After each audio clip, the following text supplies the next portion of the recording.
सिंध इस वक्त रेस्क्यू 1122 की तकरीब से खिताब कर रहे हैं। और जैसे मैंने कहा, पुलिस भी इसके साथ इंटीग्रेट होगी। इधर आके ये 1122 का नंबर है, मैंने खुद फ़ोन करके, आप लोगों ने, कुछ लोगों ने देखा भी होगा, जब मैं अंदर था तो मैंने मोबाइल उठा के फ़ोन किया तो मुझे जवाब भी मिला। मैंने वहाँ पे यही समझ लिया क्रैंक कॉल की कि जी आग लग गई है सदर में। तो उन्होंने मुझसे लोकेशन मांगी, फिर मैंने कहा नहीं भाई, मैं इधर ही खड़ा हूँ आपके रेस्क्यू सेंटर में। उनको किसी को पता नहीं था, पीछे साहब थे, बच्चा था जो कि ये रिस्पॉन्ड कर रहा था। एक दो सजेशंस दी हैं कि जैसे ही कॉल आए तो उस शख्स के सामने उसकी लोकेशन आ जाए ताकि उसे पूछना ना पड़े कि लोकेशन कहाँ है। उसके साथ साथ ये भी पता चलेगा कि अगर वो गलत बात कर रहा होगा कि मैं इधर गुलशन में खड़ा हूँ और कह रहा हूँ सदर में आग लग गई, तो उसे पता चल जाएगा कि क्रैंक कॉल है। ये जो सॉफ्टवेयर में कुछ बेहतरी और भी आई एम श्योर जो बेस्ट प्रैक्टिसेस हैं दुनिया में वो हम इसमें इंक्लूड करेंगे। और ये यहाँ के अलावा 5 और सेंटर्स आपने शहर में, 5 सेंटर्स और शहर में जो इनके स्टेशंस है जहाँ से ये डिस्पैच कर सकते हैं। होता यह है कि जब एक इमरजेंसी कॉल आती है और इन्हें पता चलता है, ये नक्शे पे देख लेते हैं जो करीब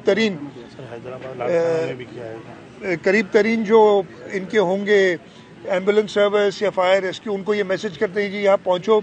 अभी बताया है मुझे कि जी 1122 एम्बुलेंस सर्विस में तकरीबन 9 से 11 मिनट में एम्बुलेंस पहुँच जाती है। इसको और मज़ीद बेहतर करेंगे इंशाल्लाह ताला, ताकि इस शहर के लोगों को, इस सूबे के लोगों को, हैदराबाद और सक्कर में भी शुरू किया, लाड़काना में शुरू किया है और बाकी सूबों पे भी जाएंगे। हाईवेज पे हमारा है ताकि इस सूबे के लोगों को हम एक बेहतर सर्विस दे सकें। अच्छा सर, एक तरफ आप ये सर्विसेज दे रहे हैं तो दूसरी तरफ आपके इत्तेहादी जो है वो शोला बयानी से आपको कब्जागीर कह रहे हैं, कह रहे हैं वडेरों का कब्जा है, शहरी इलाकों को हम उनसे निजात दिलाएंगे और बहुत सारी बातें की जाती हैं।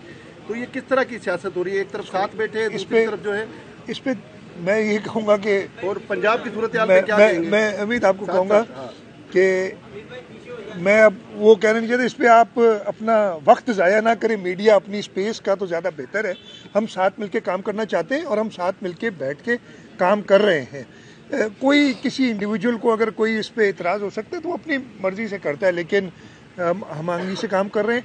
हमारी अपनी पार्टी में भी 2 डिफरेंट ओपिनियंस होते हैं चीज़ों पे। मुर्तज़ा वहाब या रसूल बख्श चांडिया साहब खड़े हैं, हो सकता है कि इनकी किसी बात पे मैं एग्री ना करूं या मेरी किसी बात पे एग्री ना करें, लेकिन एक कंबाइंड जो एक फैसला होता है वो होता है। तो इसी तरीके से कोई इंडिविजुअल की कोई अपनी व्यूज़ हो सकती है, लेकिन इत्तेहादियों के साथ हम बिल्कुल साथ चल रहे हैं। और मैं आपको ये बता दूं कि हम फेडरल गवर्नमेंट में इत्तेहादी हैं, सूबे में कोalition नहीं है हमारी, लेकिन उसके बावजूद जो हम अपोजिशन की पार्टीज़ हैं उनके साथ मिलके काम करना चाहते हैं ताकि सूबे की बेहतरी हो।